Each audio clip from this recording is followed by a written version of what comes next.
Welcome back to CryptosRUs. I am George. We're all George. So today, kind of stagnant for Bitcoin and crypto. I do believe everyone is waiting to see what happens tomorrow.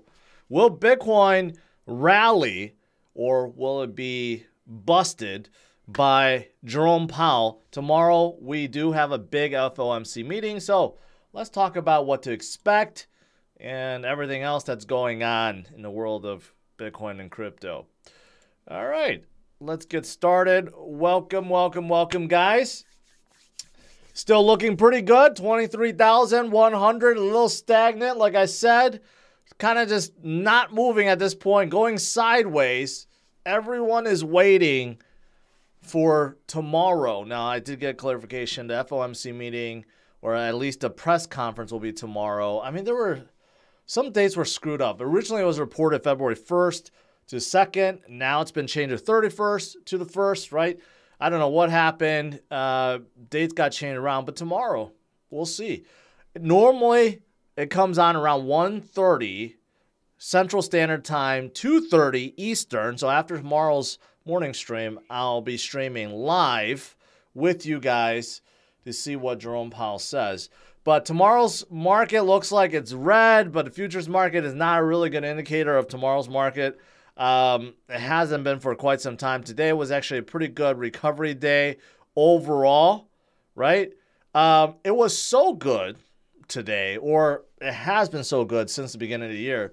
We have turned Jim Cramer into a bull again, and he believes we are in a bull market once again, so start buying on the dip. Now, this is concerning because whenever Jim Cramer becomes super bullish or super bearish, the best course of action is to do the exact opposite of what he says. Just like when he told everyone to sell Bitcoin and crypto, literally days before hitting a bottom and us recovering, right? Now he's saying, well, we're in a bull market and it's time to buy. I don't know.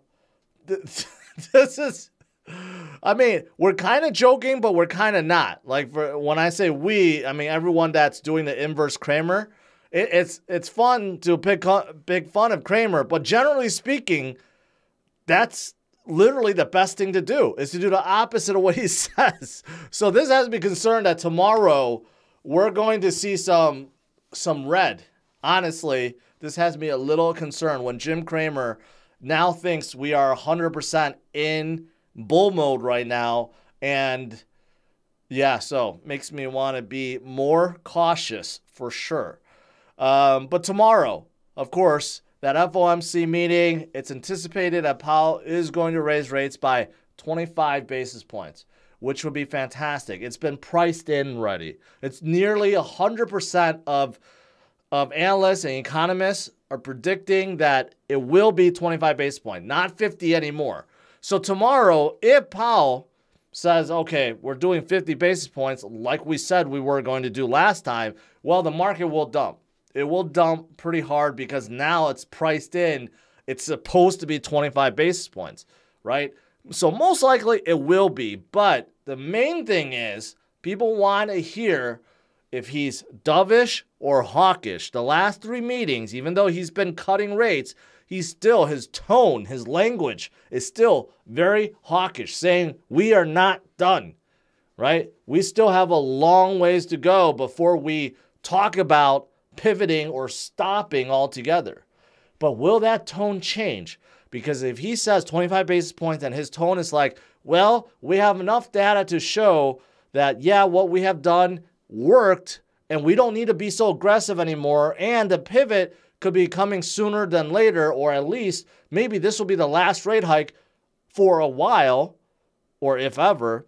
If he says anything like that, tomorrow we will see the greatest rally day we have ever seen for a long, long time. So tomorrow, it'll be really interesting, first of all, what the rate hike is going to be, okay? But I think it's 25 basis points. But what everyone is going to be looking at or listening for is his language, his tone. And usually that comes up during Q&A, right? Usually Q&A, when he talks with all the reporters, such as Kobe and and Gina and others, right? That's when his tone really, comes to light. So it'll be a big day. This is gonna set the economic tone for the remainder of the year. This is absolutely huge. Really, really big. So tomorrow, we'll see. But right now, a lot of people are making bets. Bitcoin futures, the open interest is growing. A lot of people are turning bullish like Jim Cramer, right? So we will see. We will see. It'll be absolutely huge. Even Plan B is tweeting out his stock to flow model once again, saying, hey, we're on our path to 1 million Bitcoin, right? At one point in time, Plan B got really bearish and said, yeah, his stock to flow model has been invalidated. But no, that's no longer the case. He's bringing it back, saying we are on our way back to 100,000 and then back to $1 million for 2025. So yeah, there's a lot of bullishness out there right now. And of course, why not? Because we just had one of the greatest recoveries we have ever seen for January. Almost 40%. The second highest recovery for January we have ever seen in Bitcoin's history. Think about that, okay? And it makes sense. It makes sense because we were so oversold. The entire market was oversold. Bitcoin was oversold. So many people getting bearish, right? So, of course, when that happens and Bitcoin and entire market becomes extremely, extremely bearish and oversold, you have a tremendous bounce. And that's what we had in January, right? Will it continue in February? Well, if you look at this, traditionally speaking, February is a very, very bullish month. Very bullish month. Okay, look at it. 2022, 12%. 2021, 37%. 2020, yeah, minus 9%. But then, yeah, 11%, 1%, 23%, 20%, 18%. Only, 2014 was pretty bad. So we'll see. Can we have another tremendous recovery month? Well, it depends on tomorrow. It depends on tomorrow. And my gut is telling me that tomorrow will be good. During these FOMC meetings, usually what happens is you see Bitcoin dump all of a sudden, and then it starts recovering, and then it goes upwards. Usually that happens if Powell says something good. The last time Powell said something during the last press conference, I remember the first half of the day, or maybe the full day, it was down. But what he said was actually really positive, but people just overreacted. So then we started coming back up. So it could be the same tomorrow. But anyways, tomorrow will be very interesting for sure. For sure. Now, of course, if you're comparing our recovery right now, there's a lot of similarities to 2019, right? 2018, 2019, 2018 was the bottom, 2019 was recovery, and you could see pretty similar. And if we are at that break moment at B, right, that means what follows will be tremendous. Remember, in 2019, we had a tremendous run from about 3,000 all the way up to 14,000, 3,000 to 14,000, almost 5x within a matter of months. Then it came down, right? So there's a lot of people that are thinking that we could go up to as high as 40,000 or 50,000 by May or June. Can it happen? Well, if we're repeating 2019, maybe. But if it happens that soon, we'll probably come down after finding that peak. So we'll see. But we are definitely mimicking that recovery from 2019.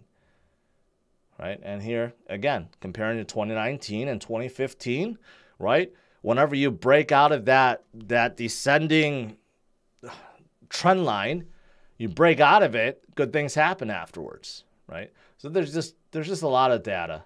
A lot of on-chain metrics like this one, Nupal, which is measuring profit and losses, and basically we're getting out of the losses, we're getting out of capitulation.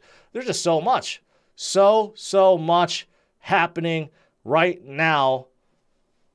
That's why so many are bullish, right? But I've been bullish with you guys for quite some time. I believe in the future, even though the present could be volatile, could be scary.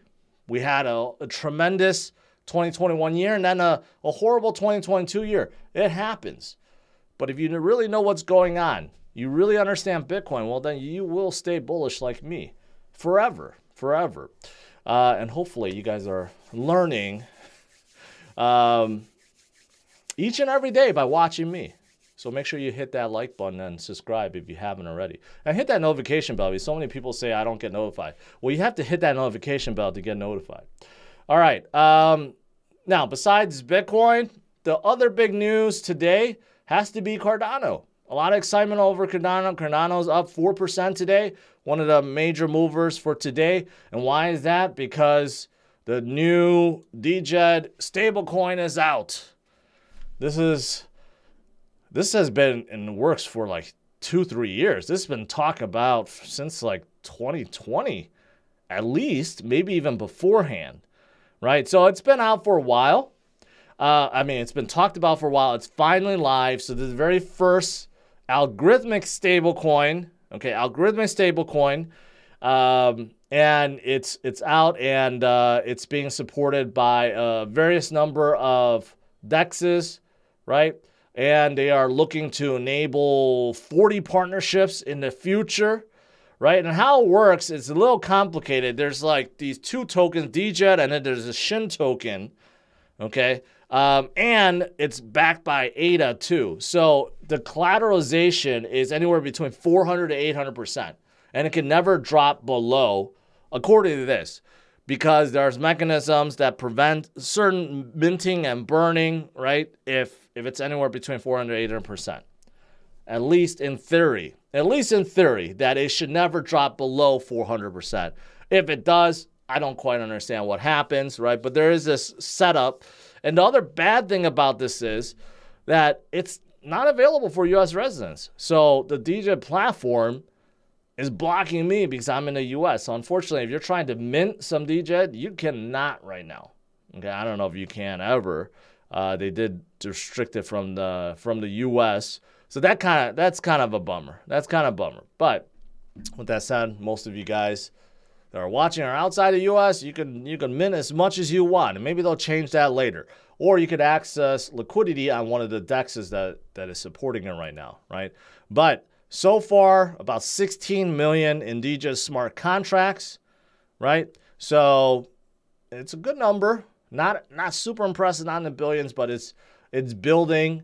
It's building. And, of course, in addition to DEXs, there's other partnerships coming. For example, there is like an Aave equivalent liquidity provider that's coming out Cardano soon that's called Liquid, and they are going to support DJED. So there's a lot of other things that's happening right now within Cardano that makes it very exciting, very exciting. Cardano also just passed 3.9 million wallets. Impressive. And let's not forget, over 74% of ADA tokens are staked right now within a Cardano pool. So there's that too. So the other thing is, a lot of excitement over Cardano, their DJED and DeFi and everything else that's happening. Good stuff. What else is going on? Got to talk a little bit about Polygon. I talk about them quite a lot, but today they announced Hamilton Lane, which is a financial giant. They're a fund company closing in at $1 billion, okay, is tokenizing their $2.1 billion flagship fund on Polygon. I just talked about Polygon and all the partnerships they have made recently, right? And now we're getting another huge partnership that is happening on top of Polygon. So that's obviously really good for them.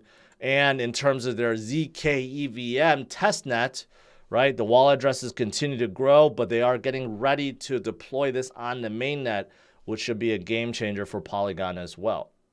And then lastly, with all the enthusiasm, with all the bullishness about Bitcoin, what about Ethereum? Well, many people are predicting Ethereum is going to go a lot higher. It's about 1,600 right now, but many people feel like it could easily hit 2,500, 3,000, 5,000. I don't think it's going to hit 5,000 by the end of 2023, but who knows? Stranger things have happened, right? The biggest thing that is supported, I guess the biggest support case for this is how deflationary it has gotten recently. So you can see here, overall, since switching to proof of stake, the supply change has been negative 5,423. Various periods it has gone up, various periods have gone down. And the more congestion, the more usage there is, the more burning there will be, and it makes it more deflationary. And we're only at the beginning of recovery. Imagine as we fully recover and we head into the next bull market, this is going to drop by tens of thousands to the hundreds of thousands, right? So a lot of good stuff happening also. And of course, their next upgrade, Shanghai upgrade, is happening in March. And then people that want to unstake can unstake if they want to. All right. I think that's pretty much it. That's pretty much it. Today is DCA days, so I will DCA. But overall, we're up slightly today. Tomorrow will be an absolutely huge day, and we'll see what happens. All right. Before I get in Q&A, let's do. I have my portfolio pulled up here. So this is my DCA portfolio. Right now, it's at negative 31% overall. That's not too shabby. Last week was about negative 36%. So I was looking at it, 1 week growth, about 6%. And then one month growth, 52%. That's fantastic, right? Within 1 month. So I will continue to DCA every Wednesday night to show you guys, to prove to you guys the power of DCA. You take guessing out of it, set it, and forget it. So $100 every week. This week I kind of thought about it. I knew what I was going to add, but then now I'm hesitant because it went up so much. But, I was thinking about adding a little bit more to Phantom. But you could see they had a really good day today, about 11%.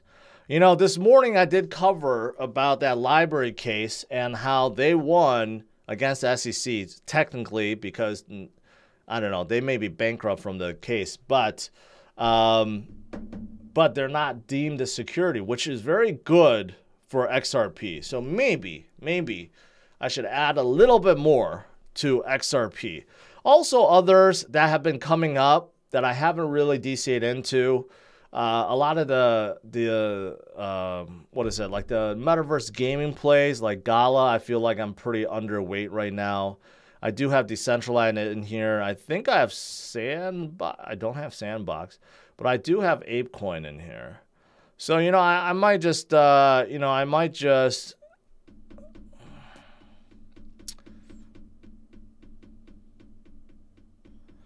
know what? I'm going to add a little bit of Gala, a little bit of XRP, and why not? I'll put a little bit of Cardano since today is Cardano day. All right, so I'll split 30, 30, 33, 33, 33, and, we'll call it a day there.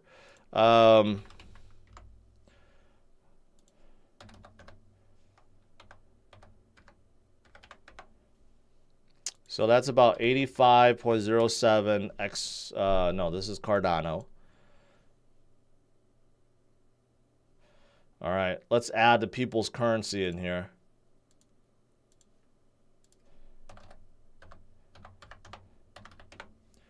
That's about 81.96. And then I'm going to add a little more into gaming Gala. I haven't added in Gala for a long time. So let's do...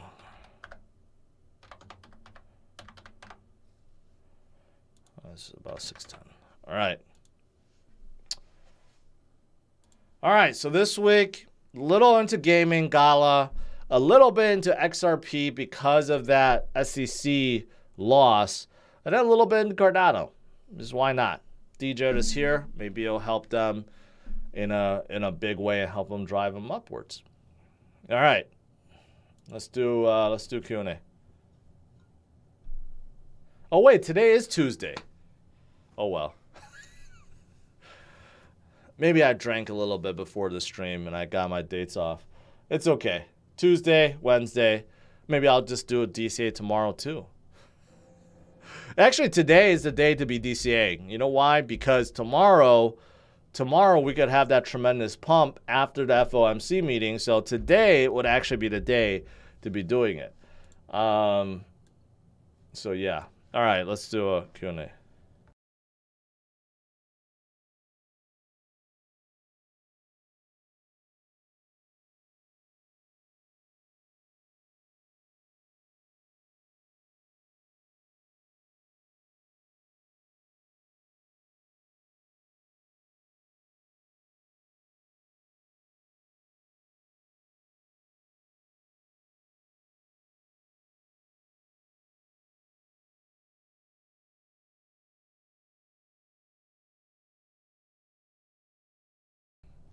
All right.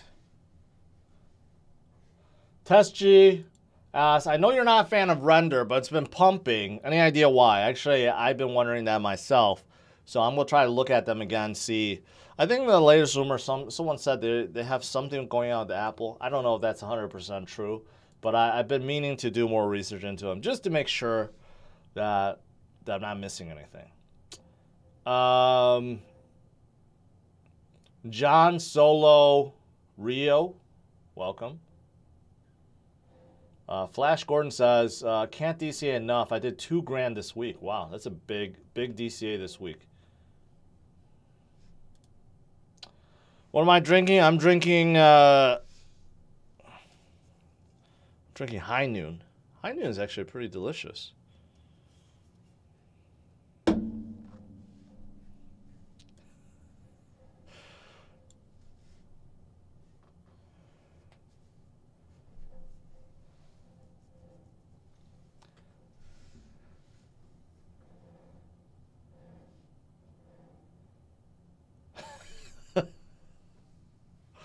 Oh, E1, I appreciate it. Yeah, I get my days mixed up, guys. You know, maybe a little too much. Maybe a little too much before the stream.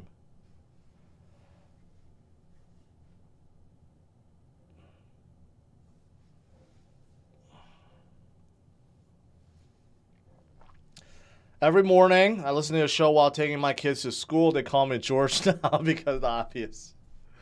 It must be weird, right? It must be weird.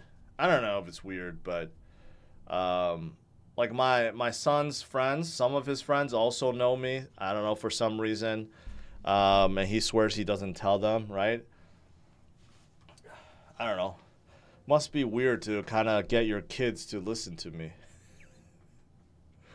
Well, maybe it'll help them. Maybe they'll pick up a thing or two. But I'm glad to hear it.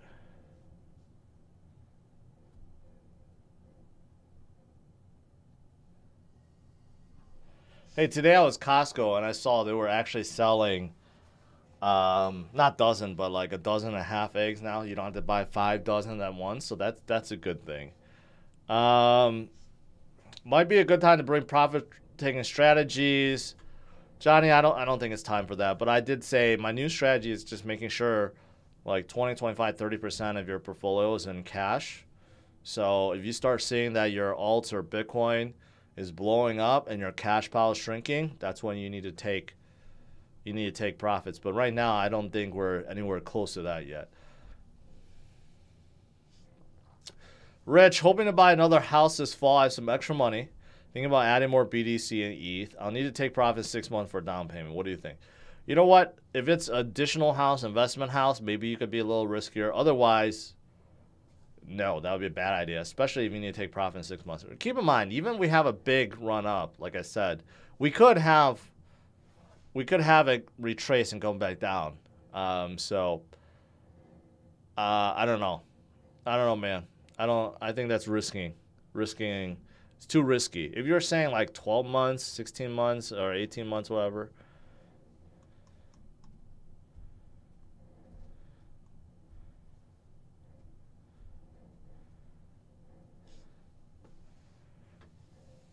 This is my first bull run, and sometimes I picture myself transferring large transactions from Trust Wallet to Coinbase and converting it to stable.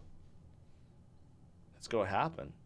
When a bull run really hits and you really start seeing the dollar amount of what your portfolio is worth or what your wallet is worth, sometimes it gets really scary. Like, you're excited, of course, but you're really scared. You're like, holy F, I have this much that I'm holding in my wallet, right? Prepare for that. And it gets even more nerve-wracking when you try to transfer it. When you need to transfer, like a lot of people transferring a few, 100,000, right? Wait until you have to transfer 50,000 or 100,000 between wallets. That's nerve-wracking, right? But you'll get there. You'll get there.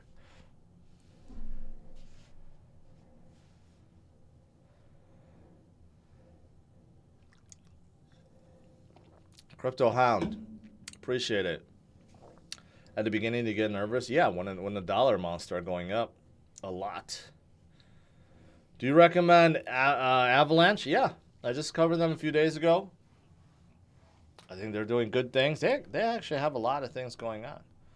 They got a lot of things going on. They got an Amazon thing going on. They're still growing. They had this other partnership. Oh yeah, they have the Chess Foundation partnership. Still growing their DeFi, growing their side chains, getting bridges going. I mean, there's a lot of good stuff happening.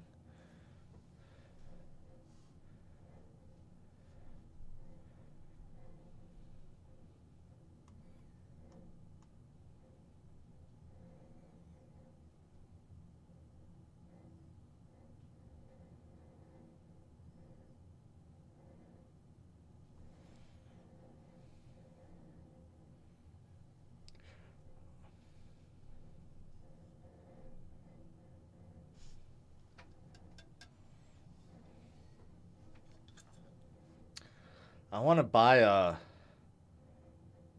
what? Jeremy, I have no idea what you're saying. If you mistyped it or you're typing something I don't know, I have no idea. Did you watch the latest episode of The Last of Us? No, I actually didn't even finish the first one, I think. Or I finished it and I was underwhelmed by it. So I've been watching The Blacklist. I'm almost in season 3 now. Season 1 and 2, it's surprisingly good, especially considering how many episodes there are. Unlike modern shows where it's like 10 episodes per season, this is 22 episodes per season, and every single one has been jam-packed so far. I'm actually really impressed with the Blacklist. Yeah, that's what I've been watching.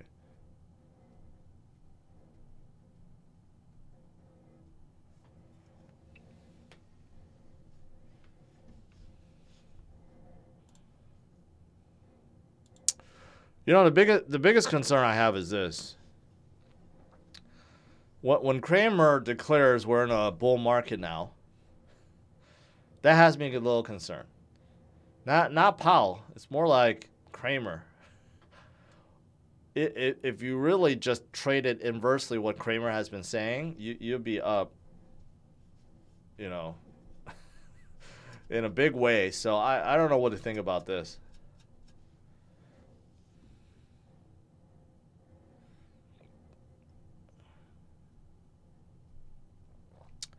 Tulsa King was really good. I really enjoyed Tulsa King, but it was just way too short. Way too short. Each episode is like 30 minutes, and it's like 10 episodes. Just done. Just did 2023 taxes. It's crazy to me how mainstream it's getting. Where do you think it will be by the end of the year? Are you talking about just crypto tax softwares? Well, if more people get into crypto, yeah, they're only going to get more popular. If that's what you mean, Johnny. I think that's what you mean, right? Do you think Uphold Exchange is legit? Yeah, it is. It's been around for a while. They're a smaller one, of course. But it's kind of iffy, not to pick on them, but they still allow you to buy XRP in the U.S., and they're the only exchange that allows that. So they're kind of staying under the radar, hopefully, hoping that, the SEC somehow doesn't catch them. So that has me a little concerned. But outside of that, they've been around for years. Bang, Lightning Halving did quite well. Do you think about Lightning Halving in 2023? I don't think anything of it. I don't think anything of it.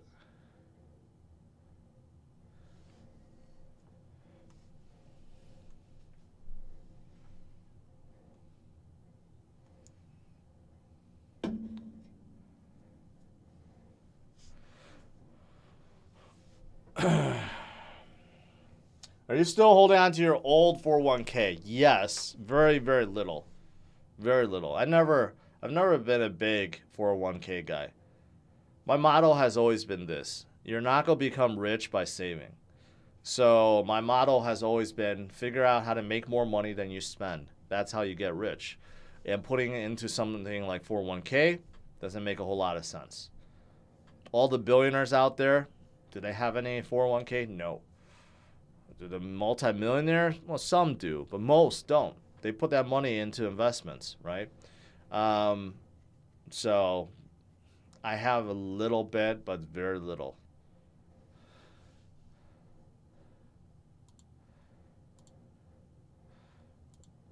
Let's concentrate on this. People said they don't want to look at Cramer anymore.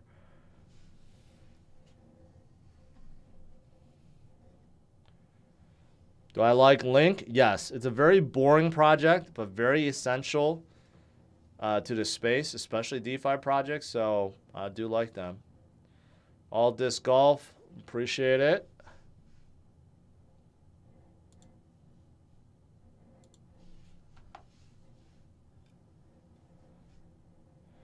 Alexander Valdez, you retracted your super chat, but I appreciate it, unless it was something bad. No, I'm not. I'm not drunk.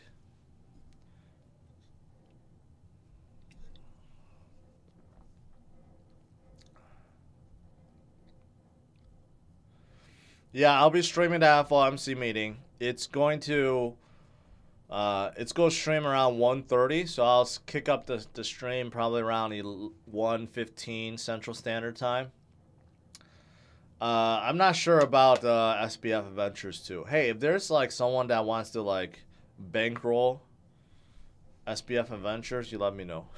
Because each episode to create, the first one I partner up with someone, but if I had to pay them, it'd be quite expensive, and the views don't justify it. So even though everyone now says, yeah, I want it, but when I play the first one, people are like, oh, it's not funny, or I don't like cartoons, I don't want to watch SBF, all these excuses left and right.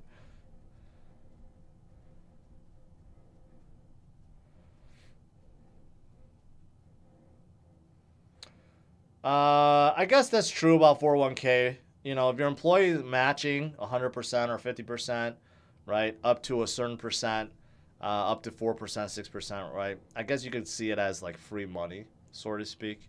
So I didn't think about that, like,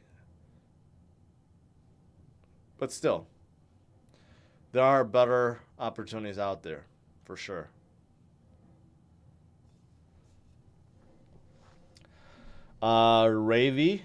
Ravi Hong, I'm glad you caught it.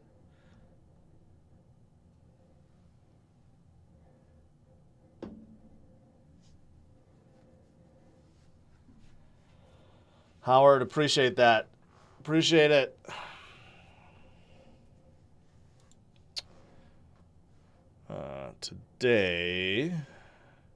Today is Cardano standing out. Ludo's up. Phantom is up. Phantom has been really good. I've been meaning to do more coverage on Phantom. They've been recovering up nicely from bottom. And so has Decentraland. Although I haven't heard much about Decentraland recently, but Phantom is definitely moving up. Yeah, not a whole lot today.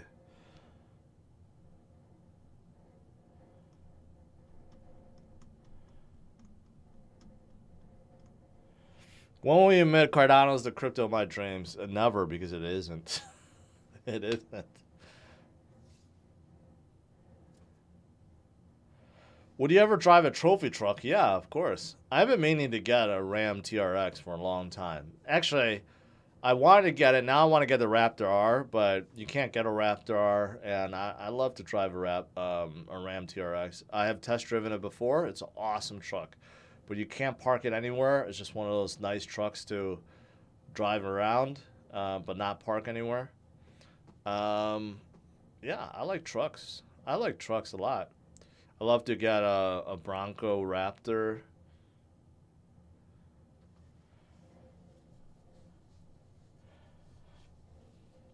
I'm interested in Midas as a layer 2. I think it give other chains a run for their money. Someone asked me to look at it before. I don't quite remember.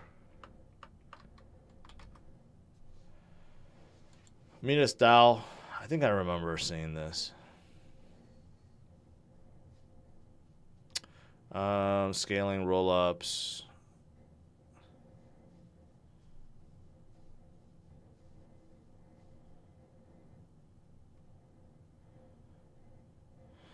All right, what makes them stand out? Well, I haven't learned anything by scrolling through this page, but it's a pretty page. It does seem like they are a layer 2. They have 139 million TVL locked in. Not the highest. 100,000 wallet addresses. Yeah. I'll have to do more research. Circulating supply about 44% circulating out of the total. That's not bad. And they are on Coinbase. It's not easy to get on Coinbase. Coinbase, KuCoin. They're not on Binance. If they get less on Binance, they'll probably pump. They're even on Gemini, too. Hey, at first glance, this actually looks pretty decent. I'll have to do more research into them. Surprising they're not on Binance. If they're on Coinbase, you know, I think a Binance listing will probably be around the corner.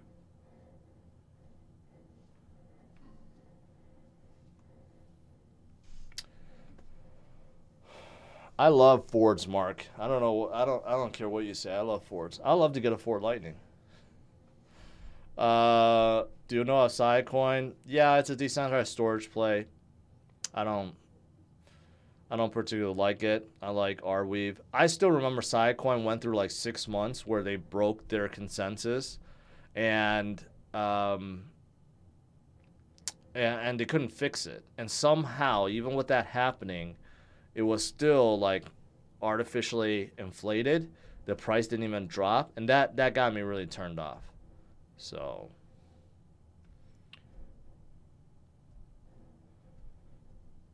what do you do with profits after taking them? It depends on how much profit you have. Do whatever you want. You could buy another M3.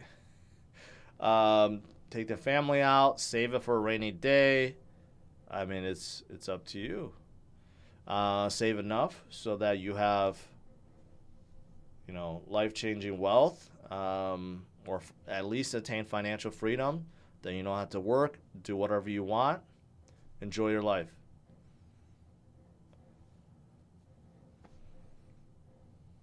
You know, the biggest thing when it comes to investing is that I think traditionally speaking, beforehand, people would invest like putting them in 401k or Roth IRA, you know, maybe buying a mutual fund, you know, stuff like that, mainly for retirement, right? Mainly for like, hey, you have enough when you retire, you don't have to worry about money. But, you know, I never got sold on that. I'm like, no, I'm going to invest to make money so that I can spend it while I'm still somewhat young, right?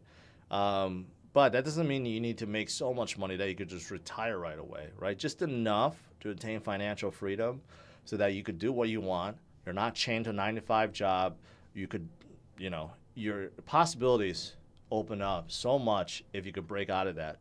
But that is the hardest to break, especially if you have a mortgage, you have car payments, you have kids. You know, to many, they feel like that's impossible. And even if you had enough and you had a side gig and you want to quit your job, you know, it's a big thing. It's like, I can't tell you how strange it is to be able to quit and then not needing to look for another job. You know, my wife just went through that last year because I told her, hey, you don't need to work anymore, right?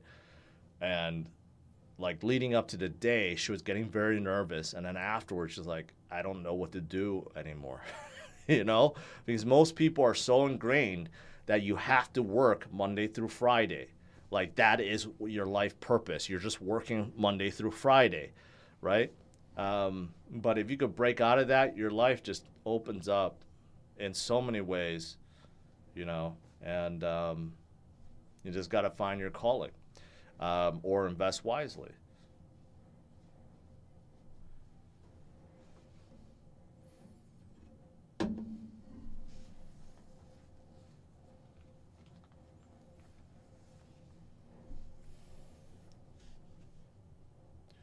What's my favorite JDM car?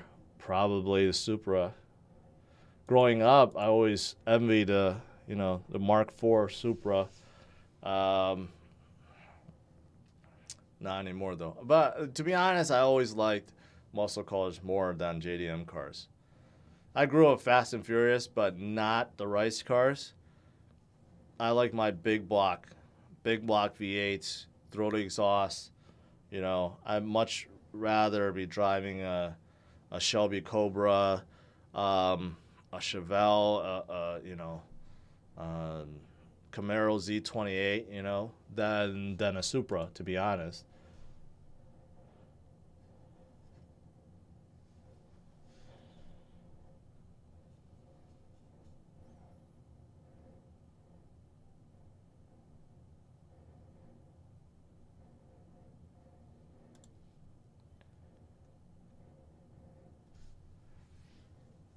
Hey, Bob, the Lego nerd. I finally found that guy I was telling you about. I think it's half asleep Chris or something. His name, you'll never find him. Yeah, it's half asleep Chris. If you guys want really creative Lego videos, go check out this guy. It's like, I can't believe how good his Lego videos are. He must spend in editing alone like 1 week on each one of his videos. And that's why he gets like millions of views per video. He is by far the most entertaining Lego video creator, if you guys care about Legos or Lego sets. Legos, singular and plural, so you can't say Legos, Lego sets. But he's damn good.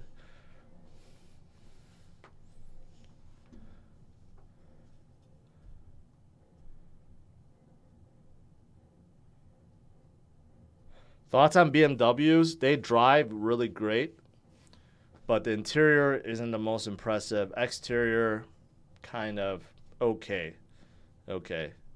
Their new kidney grill designs, where it's just like one gigantic kidney grill that stretches to the bumper, it looks okay. I think it looks pretty good.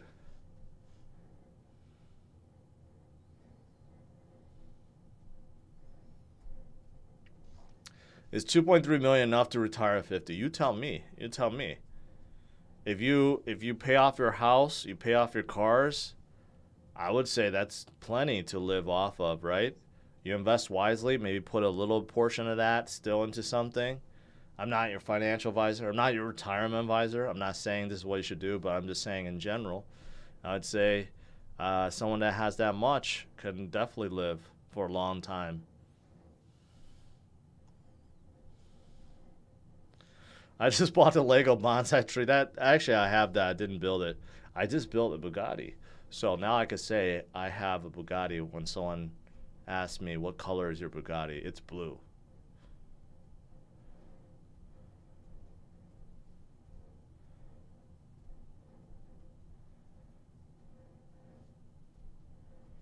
Your thoughts on a Model Y? Model Y is a great car. It does so many things well, but it does a lot of things poorly too. But it is the best Tesla to buy. The most popular. 4th best-selling car in the world, but number 1 in terms of profits. So it's a good car. It's a good car, but you got to get used to a few things. And the range in cold isn't the greatest. All right, guys.